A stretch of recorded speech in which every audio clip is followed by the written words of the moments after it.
Hey, welcome to another episode of JD and Len called the GenX guys. Totally screwed up the intro, but it's fine. It's fine. you know what? It's episode what 101 now. So It yeah, is. yes, The 101st. let's go with that going forward. I like. So once you hit 100, it is all downhill from there. Basically, what I'm saying. I thought that's when you hit 50. For us, it was probably more like 40. It's downhill from there. We peaked at like 30, 35. It's more like 25, basically. Wait, yeah, when were our kids born? We peaked when we were born. That's been pretty much it. It's downhill since. I know, ever since. Jesus. That was the best version of me. Was at 1 year old. The 1 year, yeah. Easiest point in my life when I couldn't remember it. Really was 1, 2, and 3. Yeah. If you could, when do you think was your peak, or what do you think was like the quote unquote? There's what do we define as our peak, or even like what do you think is the best time of your life? Like, I mean, there's a lot of different times that you can look at, but yeah, there's a lot of good times. I think the best time in my life was probably my 20s to early 30s, primarily because my whole family was around. So my mother passed away in my mid 30s. Yeah. So anything before that is probably the best of time because she was there with my grandkids and everything, with her grandkids. I know what you meant, though. And the whole family was around. So that's probably the best time. My grandmother was around. We were still doing all the traditional stuff that you were so used to growing up. He continued to carry on. So yeah, that's probably my peak as far as from. Yeah, I'd probably say the same. The best of time. I mean, like I said, I've had good moments and great moments over the years. But yeah, as far as having everything, being selfish for myself, yeah, that was the time. Of course. Yeah, I'd probably say I think our times probably coincided. It was also, I always think of those when we used to go to Disneyland like 2 to 3 times a year. Especially we were just talking about that. We were talking about like, oh, we've never gone during 4th of July. Like I was trying to figure out, like, we did the Thanksgiving, the Christmas, the New Year's. But yeah, they're just, we were kind of wondering times, but I always remember those trips. We couldn't afford them. Yeah. You were exhausted by time that you got done with it, right. But we still did it 2 to 3 times a year. Yeah. But those were some fun times, like with the double stroller, trying to get through, trying to keep the kids awake for the fireworks shows at night. Well, it's funny. The 2 times we would go though were more holiday season. Remember, around Thanksgiving time. Mm-hmm. And so seasonally it was nice because the Christmas stuff was up and that was always cool. Right. But yeah. But then the weather would rain a bit more. The double strollers were fun with the boys. Mm-hmm. Running around, pushing as fast as we can, racing with them. I just remember then the one toy I would always remember we would always get, or we got it frequently, those. Remember the one you press it had the LED at the end of it, so when they spun, it had like the little light show type thing at the end of it. It was like a propeller. Oh, a spinning toy? When you press about it, the spinning toy, and it had the light on it, so when you turn it on, it was this light circle. That's right. Some of those things like that, and then of course, those were good times. So, taking our oldest sons on It's a Small World to torture them. Right. Yeah. Well, when they're young, they loved it. As they're older, they don't care for it. Exactly. Yeah, I don't remember. I only remember them hating it.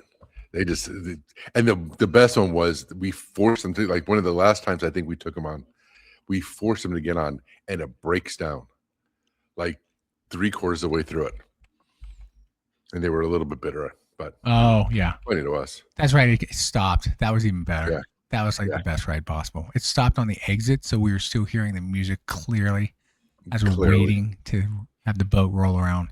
That was fun. That was fun times for you and I, at least. Misery for them, but fun for us. Yeah. Overall, it was.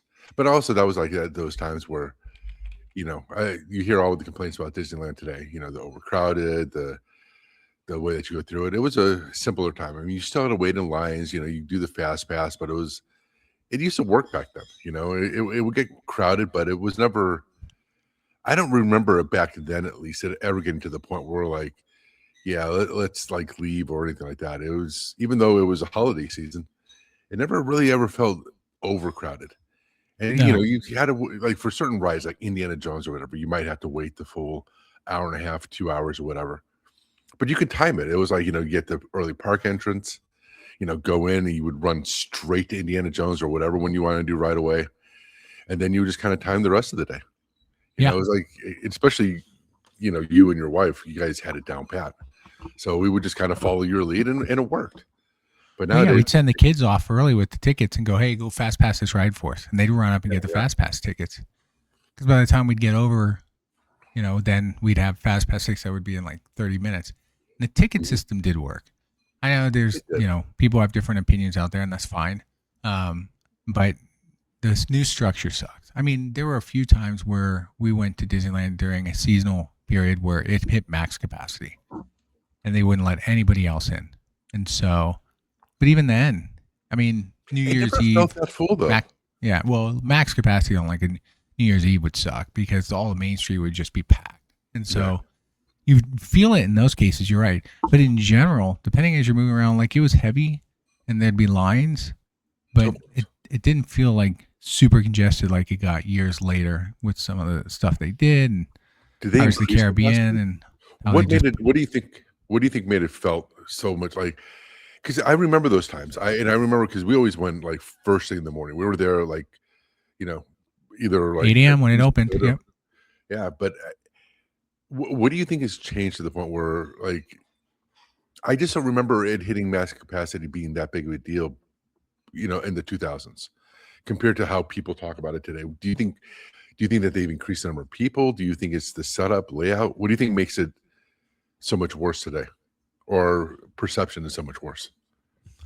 Well, part of it is driven by cost, right? So when you're paying almost $190 a ticket to get in just to one park, right? That itself, now you get in there and you feel like it's more congested with the cost you paid. Like that just even makes it feel worse, right? So I think a lot of it is based on you're spending a lot of money and you're not getting a lot done. Like I spent all this money to come to this park and it's like not worth my time. Or rides are down, or you have to pay for Lightning Lane now, right? So instead, in the past, back to your point, Fast Pass was free. Everybody would just go around with their tickets, scan them, underneath a scanner, and it'd print out actual paper tickets with a return time, and that was it. It was pretty straightforward. It wasn't hard. Wasn't difficult. Sure, it was paper trail. I'm sure long term didn't make sense, but it was free. Then they got rid of that. Then they started making you pay for it and make it Lightning Pass. And so now you have Lightning Passes, which they let you book over a certain amount of time all through the app. So this whole event is now app driven, which is expected with every park. And anywhere you go nowadays, it's all app driven. Right. Now you have to pay for Lightning Lane. And then not every ride has Lightning Lane. That's part of that Lightning Lane you buy. There's the premium Lightning Lane you can buy individually for rides like, for instance, just like Star Wars, Rise of the Resistance would be one for Disney. Right. For Disney World, it could be others like Avatar or something like that, where you pay an additional cost on top of what you already paid for sort of your Lightning Lane pass. So they're tiering shit, and so all it does is back up the standby line even longer. And so now, I mean, that was always sort of the case, even with the Fast Pass tickets. But again, now it's pay to win. But now, now everybody pays for it because they almost have to. So now even the Lightning Lane is no longer fast in many cases. It can be just as long. That makes now sense. You're spending all this money. Perception of value. You're spending more money and getting less value. Correct. You're spending a lot of money and you're not actually, exactly. You're getting this value. You're not achieving your goals. Like you're doing less with paying more. And so, and then of course, cost of food and all that stuff. But I think the problem is that they're also doing construction a lot. So that creates walkway issues where it tightens up in certain spots. So there's that problem. It's all driven by the fact that, again, I know prices need to go up over time, but their pricing structures just jump dramatically. And the adding of Lightning Lane costs and all of that, it just makes no sense. Like, I mean, it does from a corp standpoint. Let's be clear. It's a money grab. They're trying to make revenue, but they're losing more people. Like, parks aren't packed as much anymore, especially on those heavy cost days. Much lighter. They have dynamic pricing more now, right? Correct. Like so more so than before. Right. Like I'll be out there, not this week, but the following week for Disney's big convention. They annual, or every 2 years, they come out with the D23 event. Right.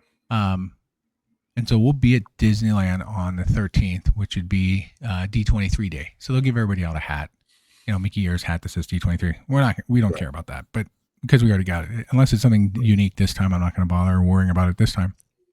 But like pricing for those tickets, they raked up, right? So they made it like 180 per ticket or something like that. But other times during the fall, when school starts, most weekdays will have like Tuesday through Thursday, or Monday through Thursday. Tickets can be $108 per day. Wow. So a sudden drop, and that's just to generate more interest. They've also introduced lately something new about SoCal, I believe, where after 5 o'clock, you can buy like a lower cost ticket to get the rest of the day in. So like $80 or something like that. I think that's SoCal, but that one I can't remember. So they're trying to do these tiered events, trying to get more people. But the problem is they're charging so much, and the experience is just so poor. Like it's just, again, to your point, you're not getting the value for what you're paying. So the change has been dramatic. I mean, they have 2 parks. Hell, we used to go before Disney California even existed, right? Oh, yeah. So it was just Disneyland, and I still never felt like I was ever quite as entrenched as I get sometimes going there. Yeah. And that just ruins the experience. So a lot of people don't want to do it as much. Well, I mean, for us, I would say you and your wife are still quote unquote Disney adults. Not how some are, but I mean, I think even like for us, even going back then, is the Disney experience was, as a family, it wasn't just even though we enjoyed it as individuals, it was still mainly something to be shared with the family. So yeah, it changes up, and like it's funny because we look at California as being just a different park altogether. I mean, yeah, I think it's obvious it is, but it's a different experience. It's like when you go there, it's for now Marvel, for Avengers, but it was Pixar. It wasn't the same experience, and it was like we went there. Like I think the last 2 times we went, we only did California, and which blows my mind because I consider that to be the least useful amount of time that you can get anything. Like there's a few rides there that are worth doing. Obviously, Spider-Man. We all know your son and your family love Spider-Man, so that's just fine. But even that ride gets tedious pretty fast. Like we went there for the opening of Avengers. Right. That's the last time we went. Actually, was the opening of Avengers. You mean Spider-Man? No, Avengers. The whole Avengers campus. Oh, okay, okay, yeah. Oh, all right. So we haven't. I mean, even for that, I mean, we haven't gone at all as a family. And again, part of it, I think, is just that whole idea of it's just there's not a draw as much as there used to be. But again, I think maybe it was underlined is that it just doesn't. There's a perceived value. Is you go to Disneyland, you don't go there just for a day unless you live in LA. You don't go just for a day. Right. And how much is 3 days at Disneyland for a group of 5? I mean, the tickets reduce in price the more days you get, obviously, right? Like for a bigger group, if you do a single day, it's just straight price. If you do 3 days, it drops by like 10 to 15% overall. If you do a single day, $500 a person, right? I mean, $500 to $600 a person for 3 days. Right? Probably, yeah, probably depending on the time of year. Yeah, it's $1,500, and then you have everything else that comes along. But that's not how it used to be 20 years ago. Yeah, that cost. No. I think even the cost of even for inflation, it just seems so much higher. I mean, yeah, we know that things are more expensive than they were back when we, just 20 years ago. Right. But it just seems like, and I think also as we've aged, I mean, there's other things that we'd rather do on a vacation. So it's always, it's one of those things. It's kind of like how we have our differences in what, vacation. You like your cruises, and I like more international travel. And it's not that I don't want to do a cruise or you don't want to do international travel. It's like, well, look, I have a week and it's already going to cost me $5,000 to do this. So it's like, which one are you going to do?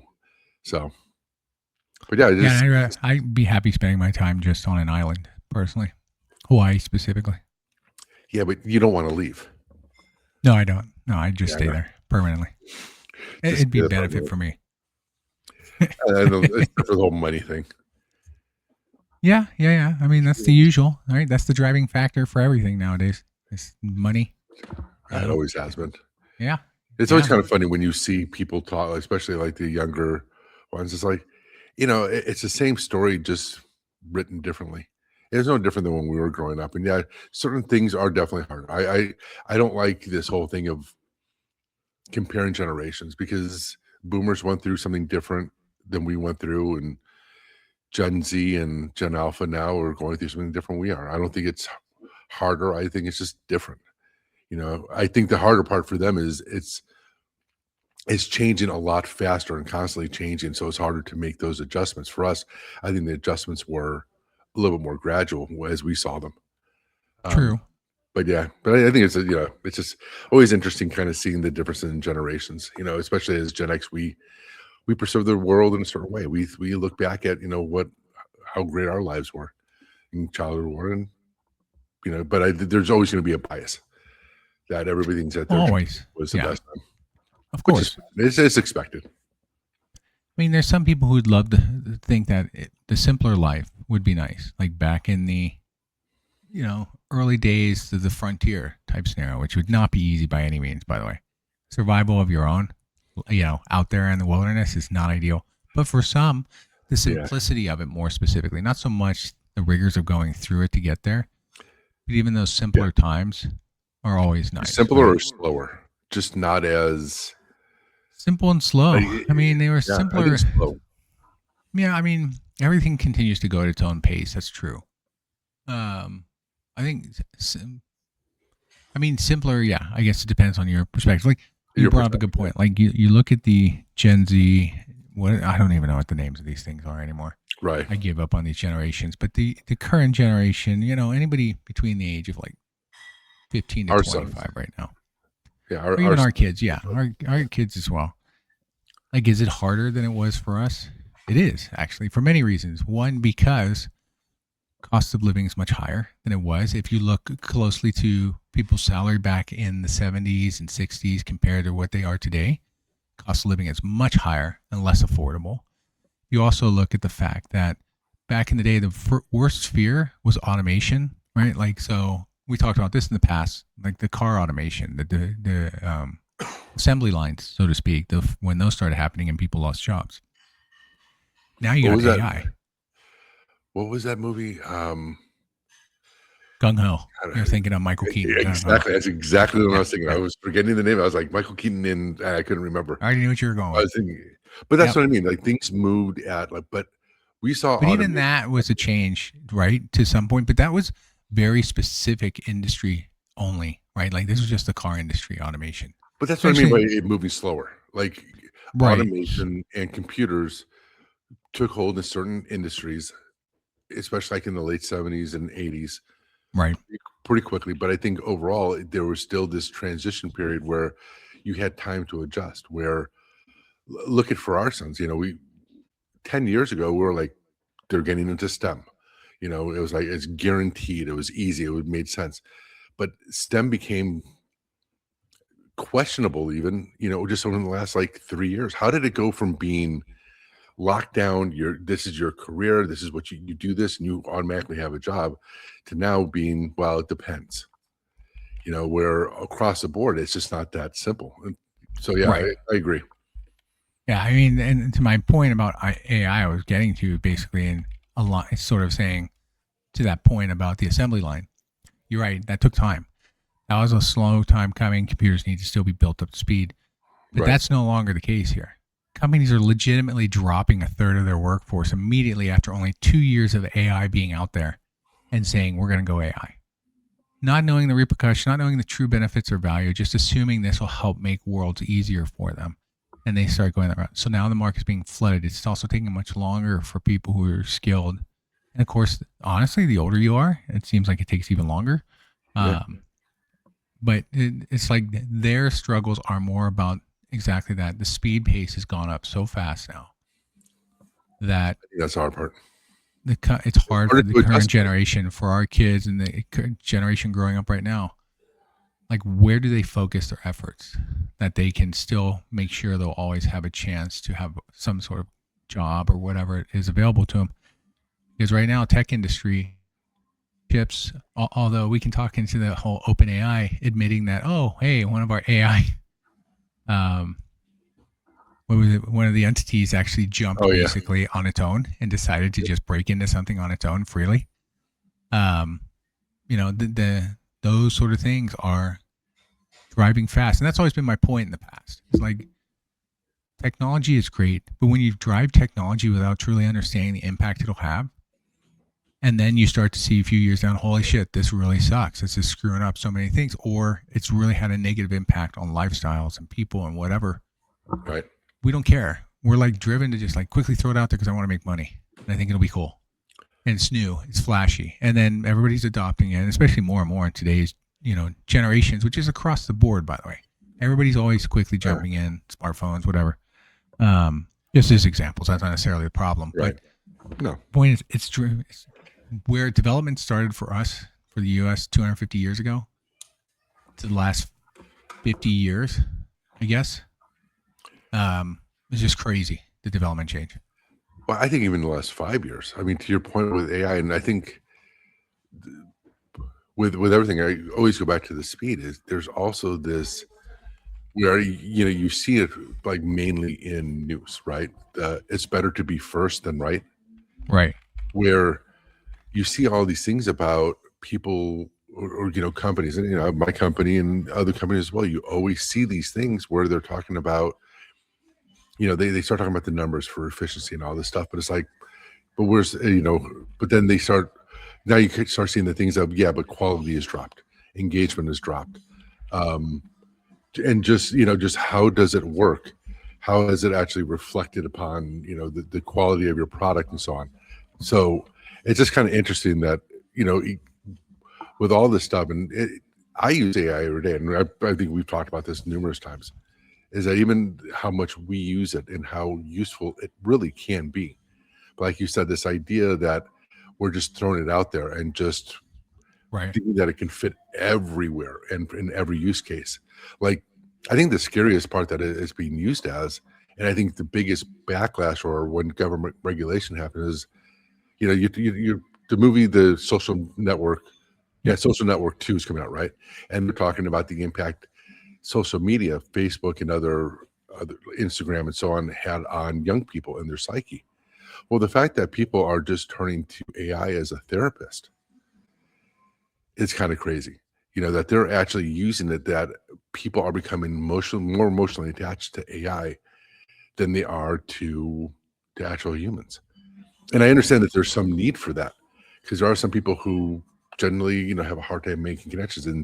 But the goal shouldn't be to make them more dependent upon AI. It should be, how can they engage into, society or that type of way. But and it's also the way that, let's put it this way, it was also how AI was built for the average person. It was built to be engaging. They did that explicitly to make sure that people wanted to engage with it, and it made sense. And I'm not even going to say that it was nefarious, like, oh well, we want to draw them in and suck their life force out of them.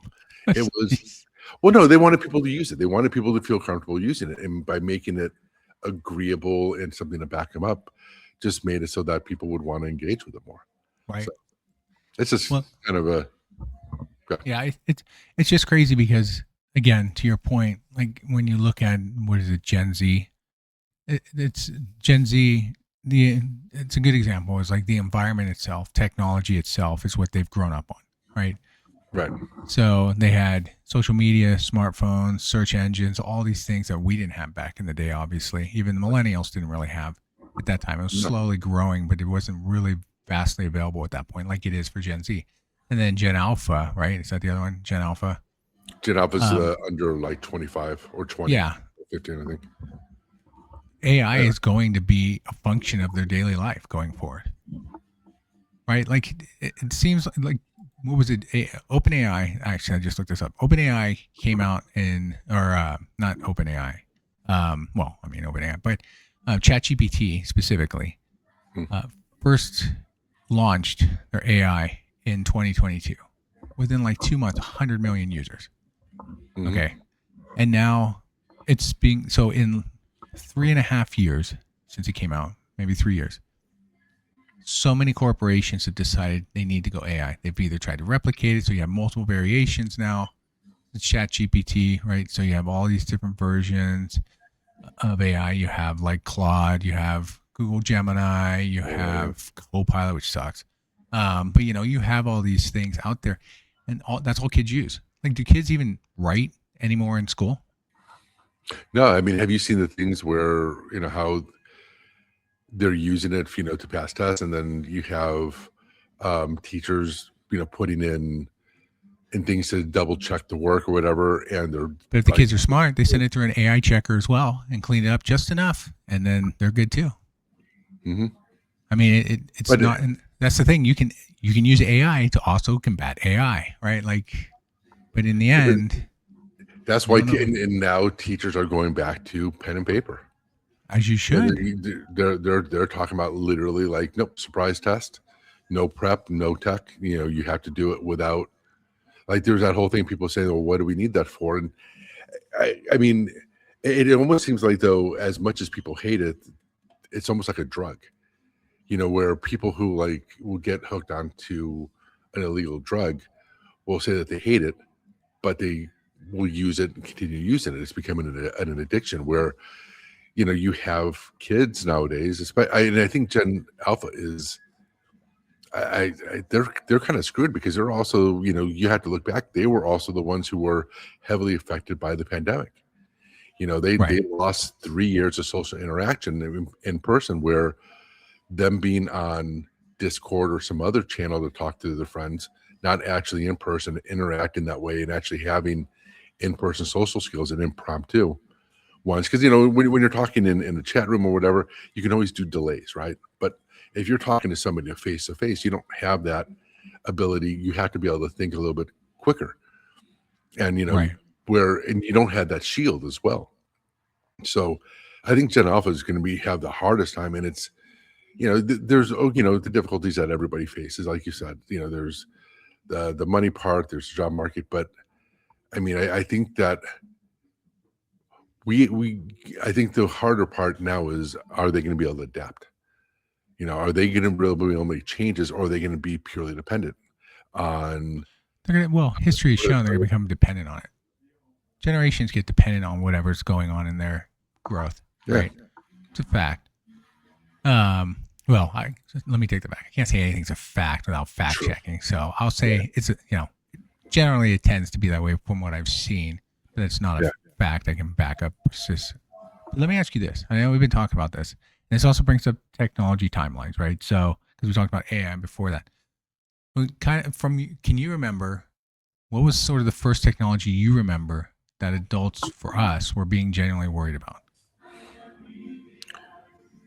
Was there any worry that you can think of that adults when we were growing up were generally worried about from a technology? Because if you think about early 80s, you had things like cable television, right? So you no longer had to worry about turning the knob or adjusting the rabbit ears.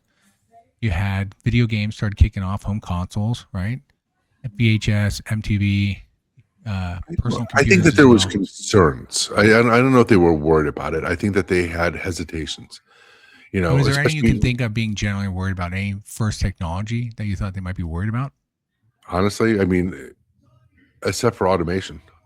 There was even in the 80s when automation started coming around. It's like, I came from a family like truck drivers, so there was that whole thing of, cars will be able to drive itself, so there won't be any need for truck drivers. So I think automation was the big thing. But I mean, again, I think the difference between what we went through and what kids today are going through, especially like our kids' age, under the age of 35, is it's not, a lot of it's not in theory. You're seeing things happen now. And it's not like, oh, in a few years we're going to have this. It's like, hey, look, there's these robots now that can have autonomous and they can do these tasks, and now they're self-balancing and they can run and do all these things. It's like, oh, by the way, we're like almost there. Where for us, like the idea, like I said about truck drivers, for example, there was no concept of truck driver. We knew that it was possible. We knew that, with computers going at the rate they're going, it just made sense that this will be able to happen. Right. But now we literally have self-driving cars. I mean, and they're pretty commonplace. It's most of it has to do with regulations. People want to talk about safety with self-driving cars with Tesla, but it's like, are they generally safer than humans? They're not perfect by any means, but are they? They're pretty much in our everyday life now. I mean, especially in San Francisco, Waymos are widely used people prefer them. Yeah, but Waymos also have those nice glitches every once in a while where they all get stuck. But then again, we also have humans have glitches, probably way more often.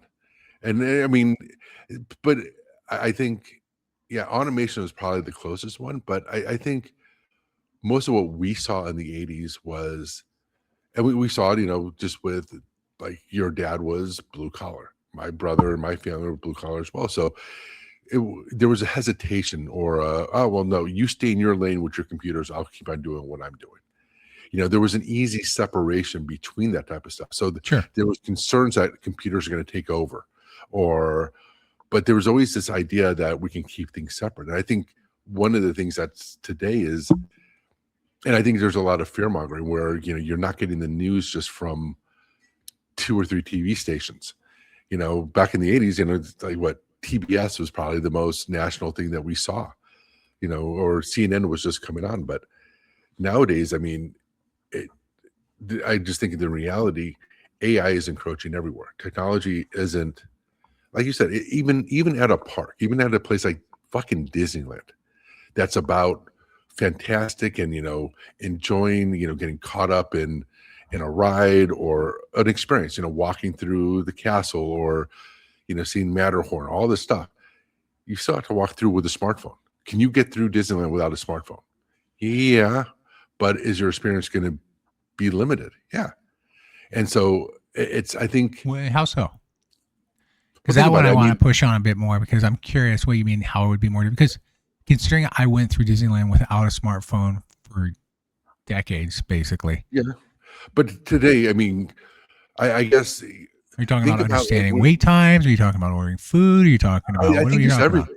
No, I just think the whole experience. I mean, think about today. I mean, yes, you can do it, but leaving your house without your cell phone.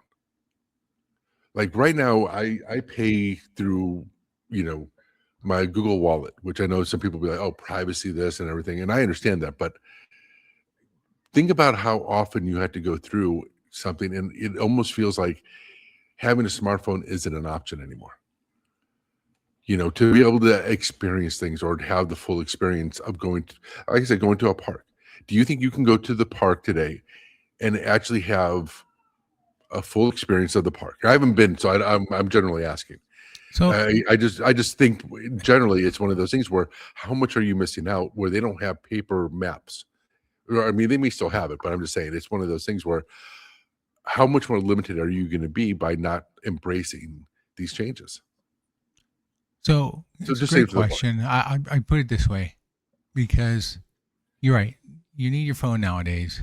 We always have your phone with you because there's no such thing as payphones anymore. So anyway, you want to communicate, you need to have a phone. So you need a cell phone, period. Right? So it's always going to be with you. As far as does it change the experience so much if you didn't have it? Mm-hmm. For maybe new person coming in who's never been there, you kind of need it because because to your point, unless you've been through the park enough and you know where everything's at, know how it's structured and everything. Like I don't need my phone for any of that. I don't even need to use my phone all day to enjoy the park. In many ways, it's better. But if I want to, because they implement things like mobile food ordering and require you to do that through the app, you're almost required to have it. See, that's more forced than you having to be able to do it yourself. Like if I could do it myself, I would. That. But I think that's where it's forced on you versus if, to your point, like your original question was like, can you still experience it? Because yes, you can. And in many ways, it can be much easier. And do they have paper maps? Actually, I think they still do to some occasion, to answer your point. And they do have wait time boards throughout the park so you can see what the wait times are. But you're right. A smartphone gives you the ease of being able to quickly identify more accurately what's the wait time for this, right? Well, I can look on the app real quick and see, oh, it's this much time. I don't want to head there real fast. So in some ways, yes, it makes it easier. But it's not like a requirement, I guess is my point. You can definitely experience it and have fun without it, but it does help simplify some of the things. I agree. And I think that's what I was getting at. And 100% it's forced. I mean, everything, like even going to a concert nowadays, you have to have a smartphone. Do you? Why? For tickets. Yeah. That's fine. Yeah. So, but I'm just saying it doesn't change your experience. I guess I'm trying to separate between the two from what you're trying to say, because I'm kind of saying a little bit of both because you're saying smartphones are needed because of just how the infrastructures are set up nowadays. You can't go without it. Like I don't know for if you concerts, you need tickets, or you can print it out, I guess. What I mean is, even for you as an experienced person, yes, you probably can get through Disneyland, no issue. You can survive a day, have a great time. But how much different would it be between having let's say you lost your cell phone right after you got in there. Would you have to leave? No, you probably wouldn't have to as long as you have a credit card, you can pay for things. But the point is that in today's world and how it's set up, yes, being forced on, even for me for international travel, the idea of having a cell phone on international travel today compared to where it was even 10 to 15 years ago is night and day. Can you do it? 100%. Can you be in the moment and the experience? I know somebody would romanticize about, oh, well, just go with it. It's like, I understand that. And I'm not saying no, but I think for a vast majority of people, and I'm talking to a vast majority of travelers who would do it, having a cell phone can easily make or break, make your experience that much better. Yes, there's certain things that you can't do. But again, to your point, like if you were to travel, you don't have to rely on your phone.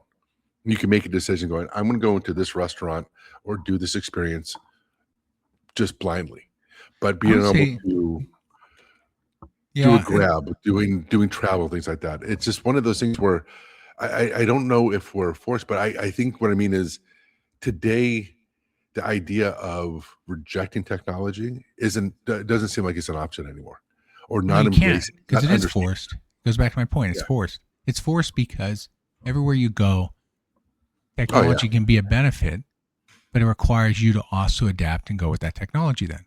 Because if you like, a lot of people may do Apple Pay or Google Wallet only, right? Like they don't do cash, and maybe they don't even want to do credit cards, and they just want to use that form of payment because it's easier for them as well. Like there's many different ways it can be done. I don't think anybody's ever 100% committed to one so far, but it's forced technology. And you're right. When you go internationally, the smartphone's super helpful for many reasons, especially first timers out there. Yeah. Like if I don't know the area, it helps because I don't have to carry a big ass paper map. So things like that I don't need, and I get more up to date real time. So there are definite benefits of why things like this work. But the negative though is when you're in the environment you're still looking at your phone for other things and not focusing on what you're at, you've lost the moment too. And so that I think is where the danger right there. Where you don't see, and I think that's what I was getting at when it came to something like how people have been using AI as replacement for genuine friendships. Like I said, it becomes an addiction. It becomes, it's like opiates are very important. I mean, in terms of pain management, for what I went through for my surgery and other people when they go through surgeries, general pain management, they're indispensable. Like the reason why they're still around is people want to say the reason because they work, because for a vast majority of people, they're extremely beneficial. They make life tolerable. They make it go through, like I said, a surgery for the initial 2 to 3 weeks time, and they get off of it with no problems. And then unfortunately, there are people who become addicted to it or they use it recreationally. So I think it's the same thing almost. I think when sometimes like when you go on vacation or whatever, you can get so caught up in trying to optimize your vacation. You're like, oh, I have this mapped out. So I'm going to go to this restaurant. I'm going to go here. I'm going to go do this.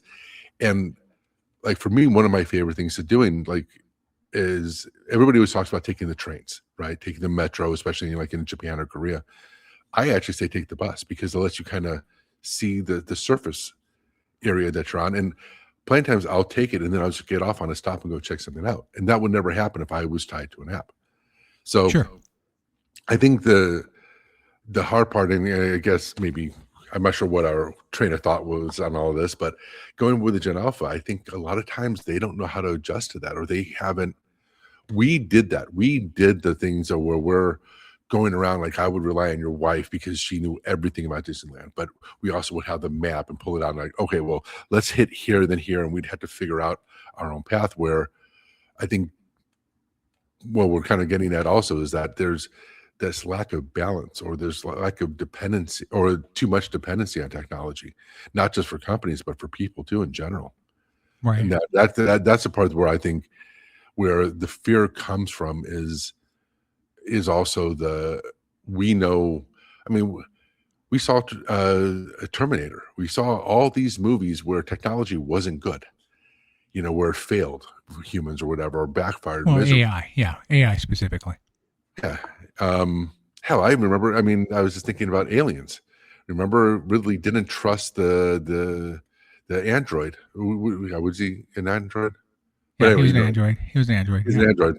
What about A Space Odyssey? Yeah, 2001, A Space Odyssey. How? going The back even computer then, killed him. and now Yeah. we're literally living that. So I think, I have to wonder though that, like you said, that fear was based upon some of these things that we first thought of way back when, in the 70s, and all these things, and those fear mongering of things causing changes that we have no control over. And now, I think Gen X is pretty unique. I think Gen X and millennials are pretty unique. We saw that transition. I've always said we lived the transition from analog to digital. We were that bridge, growing Right. up, then in our work, where the scary part is with the Gen Alpha is that that's all they know, and there's not that hesitancy to invest into it. They maybe have some fear of it, but Yeah. in reality, it doesn't show up for them as much as they may understand that, oh, I don't like this, but I'm still going to use it. It's like the not in my backyard type thing. But in general, I think that they've embraced it so much, but it can kind of be, there's a line that seems to be crossed by certain generations at this point. Well, yeah, and I would say it'll be interesting in the next 5 years to do a comparison of countries. Countries that haven't developed the technology to utilize AI as much as, say, the US. Then comparatively take those same generation of kids and see intelligence level wise, because that's my biggest concern with AI. I totally agree. Is that it's not that kids here aren't going to be smart or capable. It's just that, to your point, the tools provided to them take that need to do that for themselves. Critical thinking. Yeah. Exactly. Being able to deal with critical thinking, any challenges they run into, if they get frustrated, kick it to AI. Like, don't push through it, just kick it over and do it. And so I'd be interested to see if there are any countries that won't be utilizing AI in some form, that have at least good education systems. Again, it's all debatable too, right? So I have a different spin on that. I think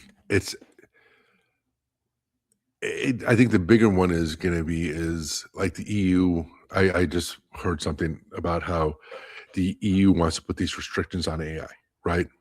On the use cases. That's the problem. AI is already out. Now they're trying to catch up all across the world with governance, how to handle it with education, all that. They don't know what to do, and it's all already ingrained itself in there. But the issue is let's say, I'd say the EU because it came up, but even here in the US and everything, is the knee-jerk reaction to restrict it going to cause the EU to fall behind? Because if China decides that they're just going to go full blast, do all this stuff, and figure it out as they go along, I mean, what's a bigger risk? And because I think one of the things that happens is that, and again, coming from the Gen X, is there's isolationism of thinking that we as the U.S., and you can see it with a lot of people who are right wing leaning here in the U.S. We can isolate. We don't have to do it with other countries. We can just do what's best for the U.S. It's like, that's not the way the world works today. We're so interconnected and intertwined that what happens in China and the EU, whether you like it or not, affects us here in the U.S. directly. Like there is no separation. There is no way to isolate yourself like we used to be able to do. And so I think almost sometimes I worry about the opposite being true. If we don't embrace it, or we don't, figure out how to utilize it best and not just restrict it, are we going to fall behind? Because other countries aren't going to be as fearful. And yeah, it could be to their detriment. It could be something that hurts China greatly, or it can hurt whatever other country, embraces it fully. But, there's also the other side of, it's like you said, it's out of the box. It's already out there. There's no putting it back. We're not going backwards. It's not going to happen. The idea of that we're going to get rid of AI is just, it's not going to happen. We've been pushing for this for decades. The thing is, the question is, do we restrict it, or do we figure out how to make sure that we steer it in a direction that's beneficial? Well, restrictions generally can help you steer it. right? Like depending on what guidelines you put in place, those are basically steering it towards its primary purpose, which is to only provide value in these areas, so to speak, while considered non-factors in others. Like, should schools be allowed to use it? I mean, is it any different than a dictionary or encyclopedia when we had it in the past? And the answer to me is, oh, yes, it is. You had to first have dictionaries or encyclopedias in your house. So those of us who lived during the Generation X era knew full well you had that full set of encyclopedias generally. Data wasn't updated in real time. New findings weren't updated immediately. You'd either have to get the next edition, which most would never get. Yeah. You also have to know where to look. You have to know how to read. And you have to spend a lot of time searching for yourself. Like versus AI, I'm going to type I'm writing a paper on this. I need to focus on this. Provide me context here. And instantaneous right there. Everything and structured in a way, if you want it to be, to help explain your point if you were doing it. That's a key point that I think people miss, is that when you open up an encyclopedia or you had a textbook, it was presented in this way. You had to figure out what it meant by that. You may be able to get a second source, but right now I can go into AI, tell it exactly how I want it to explain to me. If it even, I can go to, everybody knows that you can give it instructions. I want you to talk to me this way, present it in this manner, blah, blah, blah, provide the citations, whatever you want to have. It can answer your question, and then you can ask these clarifying questions and get, oh, you know what? I don't like it that way. Tell me this way. But it's led by your thought process initially, the conversations. You're forcing it to adapt to you. If your thought patterns are wrong to begin with, you've just now gone down the wrong path. Yeah. But you don't know that. Mm-hmm. Like, it's not going to correct you unless you tell it to operate under the aspect of, as an educator, I'm trying to write this.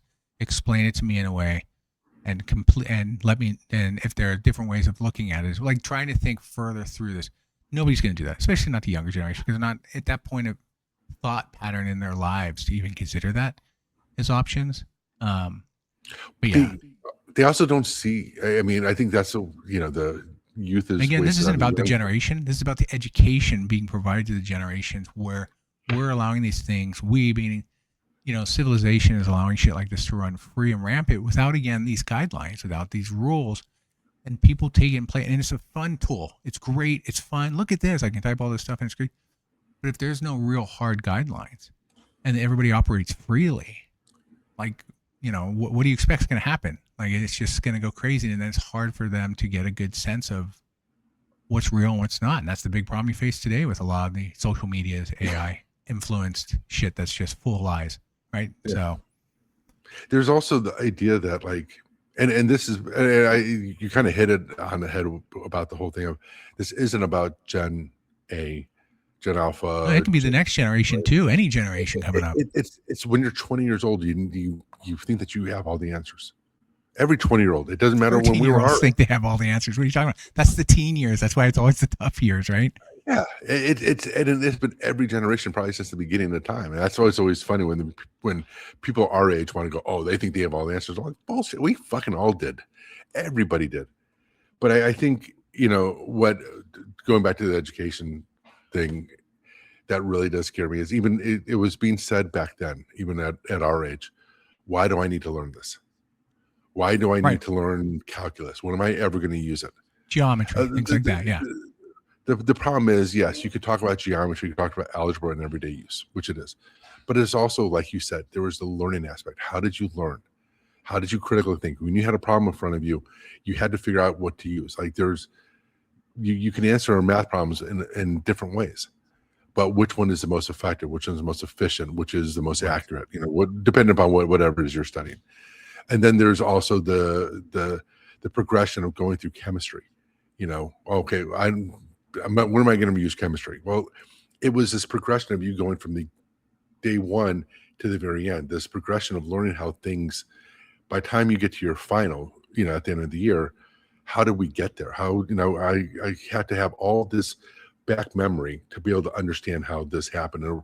Or even better is, oh, well, you know what? In this use case, I can do this because of, again, going through and figuring things out and understanding it. So even if you didn't have like a direct need to use algebra, it wasn't that. It was the critical thinking. Like you said, the hard part about AI is that it eliminates that need. It'll answer the question for you, right or wrong. I'm not even talking about that. I'm just talking about the idea that there's this reliance where I don't need to think. I have my phone. Right. And honestly, I mean, if you wanted to just dive in and be all in, you can have the phone do your whole life for you. Yeah. You know, you can literally scan your homework, post it in ChatGPT and say, give me the answers. Boom. Here you go. Done. And then when your teacher does a surprise test, you know, that's why they're also saying, like, they're changing the grading curve. They're saying homework is almost like a pass fail now for homework. You either did it or you didn't do it, but it's not like you had to do it to pass the class. You know, there were some teachers that were saying that, like, you're not getting a grade for it. You're not even getting a pass fail for it. You have to do it. If you want to pass the class, you have to turn in your homework. But it's all based upon like coming into class and doing in-class assignments without a phone. Right. You know, for a test. So, but yeah, it's just, we can go on for days on AI because there's just a lot to it. I did want to save some time though for a very important topic. Spider-Man, brand new day, just came out. I know. I just saw it yesterday morning. I know you saw it earlier. Yep. But thoughts again, I'll say this: there could be spoilers, and we're just chatting. So just those listening don't want to hear it, you can turn it off. But go ahead. I think in terms of ranking for Spider-Man movies, I still think No Way Home is my favorite by far. Mm-hmm. I've seen Brand New Day twice. We saw it on this Amazon sneak peek one on Wednesday and then also on Friday. I thought it was great. I thought it was really well done. I enjoyed it. It was the first time I've seen a Marvel movie since No Way Home that I really just felt like vested into. You know, like you actually felt it was what made Marvel special for years, right? Like you went in there, you cared about the characters, you cared about the storyline, you cared about what was going to happen next. Like you were generally like worried that something was going to happen, you know, to any of the characters or whatever, and how it progressed, and you felt like anxiety and everything, and that was kind of something that's been missing from Marvel for, again, since everything, since they've really after No Way Home. So, but I really enjoy it. I think if you're a Marvel fan from the Iron Man 1 days, it's 100% must see in the theaters. I also think, like, in the theater, there was a beginning part, and this won't be a spoiler, but there's a beginning part where he's going through swinging right through New York, and it was amazing. Like it gave me vertigo the whole time I was watching it. I don't know if you remember what I'm talking about. Like, it was like the first 10 minutes, or whatever. But he's going through. And he's swinging. He did that based off the video game. He did it based off the video game, though. A lot of his moves, so well done. Yeah, well, and Tom Holland said this in an interview too. Is that because he plays Spider-Man in the game, they did try to adapt some of the swinging, what he does in those games, to try and kind of follow along with it too. So create some sort of unity between those and not everything. But yeah, that was a lot. I really liked it. I thought it was a great movie. I agree. I think the third Spider-Man is still the best one for Tom Holland's one. But I like this one a lot for many reasons. One, some of the callbacks were nice, that if you spotted them as well. Specifically towards the end with the Punisher, which everybody knows Punisher's in this. But as he's lining up the shot, so to speak, to me, that's a callback to the first appearance of Punisher in Spider-Man comics, because that's the exact same thing, look, feel he did there. So little subtle things they did there that kind of tie in, which were nice. But I think to your point, the Iron Man thing, the wife and I were talking about this yesterday too, is that Marvel movies do really well when they're a bit more grounded. Minus Endgame and Avengers Infinity War, which is totally different. That was epic. Yeah, those were epic. And even Guardians of the Galaxy showed that it did well on its own from a space concept, but more grounded. Like Iron Man is just a guy who creates his own stuff and starts going out there, but it's still grounded in real world mostly, right, with Iron Man. Spider-Man, again, there's some comic characters in there, but it was all based in New York. It was grounded to New York itself. I mean, you had Tombstone in there, you had Scorpion in there, you had the Hand in there as well, which I thought was really cool. And you just had more grounded characters, which is why I think the Daredevil TV series does so well. Yeah, but apparently 100%. This thing made $355 million over the weekend from North America alone. second only to Avengers Endgame by short of $2 million. So, I mean, it was huge, and it really is. And we came out of that too. I mean, you saw it twice, but the wife and I are like, oh, this is one we could definitely go back and watch a second time. Like, it's just, it's a great story. I mean, it really is. There's a lot of good characters, some couple cameos in there that you didn't know about going into it. And again, spoiler, but Sadie Sink's character as Jean Grey, I knew going into this more than likely because a lot of the rumblings were that's probably who she is, but nobody could prove it. She did great. She was fantastic. Yeah. She was fantastic. Honestly, I mean, I think from across the board, everything was like 9 and above to me. It was that type of thing. Again, it was a throwback to, and like you said, it was the grounding of it. It was a great storyline. Right. There was no, it just felt balanced. It felt like it was just, they wanted to make a story. And I mean, again, it kind of goes back to, and it had great dialogue. It had characters that you empathize with, you know, but then there's also like, you get like, you know, there's always those little hints to things. Something's not right here, or something's wrong. And then you're like, and then you kind of say you get vested in it. So, but yeah, I totally agree with your take. I think the grounding, and I've always said that, like the Daredevil Punisher series, I love because they are grounded. They're not over the top. And even though we know how OP, you know, holy shit, I just forgot her name. Jean Grey. Jean Grey, thank you. I was going to say something. I have no idea what I was going to say. Erin Grey. Okay. And I don't know who she is. She's definitely Erin Grey from Buck Rogers. There you go. TV series. Yes. I don't know why that popped in my head, but Silver Spoons as well for GenX guys. Beautiful. Yes. Yeah. I miss her. Okay. So anyway, I thought it was phenomenal. Dude, so end credits. You saw the end credits. I have a sense of what it means. What do you think it means? Not really sure. It was really vague, and I'm sure that, you know. Well, I mean, you understood what happened, right? He was no longer on world, right? Yeah. I think that's a tie into Secret Wars. Not even a Doomsday. He's not going to be in Doomsday. I think it's going to be the one after that for Secret Wars, because Secret Wars is based on Battle World. Yeah. So, I think that's. Yeah, I mean, I think that's been the general consensus. I think even before going into the movie, that's all I was hearing, like for the theories and everything, was that, you know, they wasn't in Doomsday, but that this was going to set it up for Secret Wars. So, well, I can see him showing up at the end of Doomsday as it ties to Secret Wars, right? So yeah. I could see that happening, but I don't think he'll play a major point in the actual movie of Doomsday. I think his character will come in later.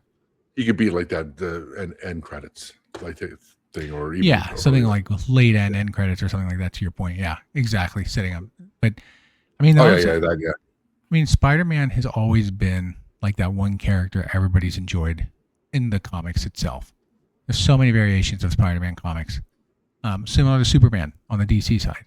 But one thing I did read, which I thought was interesting, I know we have a couple minutes, but Spider-Man again, $355 million, fantastic opening, as expected. I mean, and someone made a comment, its first day or second day, it already surpassed all the money Supergirl made for DC. And here's the thing I have. This is why DC struggles when it comes to competing against Marvel. And the problem is, well, first off, James Gunn has a certain style, which he seems to incorporate in many of his movies. And it can and it's great in some instances, but it's pointless in others. And so it starts to get, it's just you're watching the same movie, different characters, basically. 100%. And so it loses it a little bit. But even before James Gunn, so DC's always been more of a darker, like the characters are picking, you know, the big three, obviously, are generally more darker, focused, heavy hitters type things where they're in heavy, big experiences and battles and so forth. But you see DC, like Marvel took Iron Man, mid-tier character in the comic world at that time, and he became the mainstay of the whole Marvel universe. Right. And Spider-Man is always a big character even before Iron Man. Tobey Maguire's Spider-Man was huge.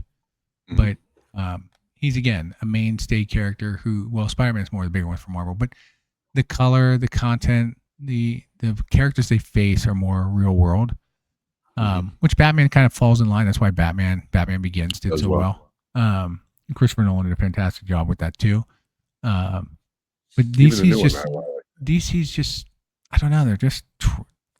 They're doing Clayface is a movie that's coming out next. That's going to bomb.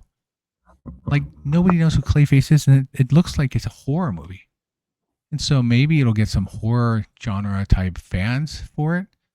And I don't think that's their intention. But, like, there's nothing developing that's going to build this up. And I don't know. I love the DC characters, and I feel there's a lot more in there. But I just think the stories they're going with, Marvel tends to transition based on storylines that were in comics originally. They adapt them somewhat as baseline. DC should do similar. So, I think like the easy one to look at, I know we're already over, but like if you look at even, Avengers versus Justice League, I mean,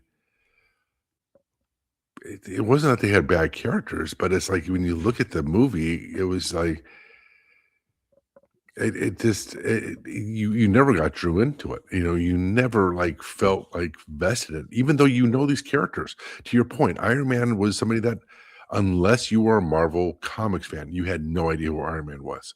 Like if you saw his old costume, you'd be like, and even just a lot of people, but who Aquaman, Superman, and Batman and Wonder Woman are. You know who they are.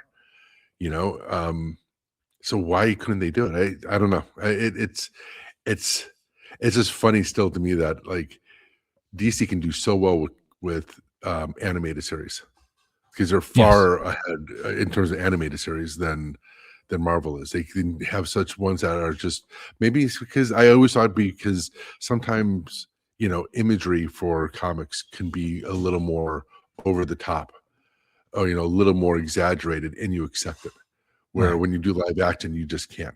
So I don't know. It's just, but I think the phenomenon is just a weird one that they just feel so miserably. Like I still think Wonder Woman, the first one, was one of my favorite superhero movies of all time. I thought it was phenomenal, but it was more grounded too, because of World War I. It was very grounded, right? Or World War II. I think it was World War I. No, one. Wait, no. Two. Maybe it was World War II. No, it was World War I. Trench It was Warfare. one, right? Yeah. It was more grounded. It was one, yeah. It went well, to your point. Even the first Aquaman went well. But then after that, it's just... So anyway, I didn't want to bash DC per se, because I love DC comics and everything they do too. I just wish they could get better at it. I don't know what to suggest. DC universe. Yeah. All right. Well, we appreciate everybody listening this week. Hope you enjoyed this week's content. We'll be back again, more than likely next week. And I'll never guarantee that, because apparently we can't guarantee it. So appreciate everybody who continues to listen, continue to like and share. Feel free to comment. And like I said, we're on YouTube as well. So take care, everyone, and we'll be back next week. See ya.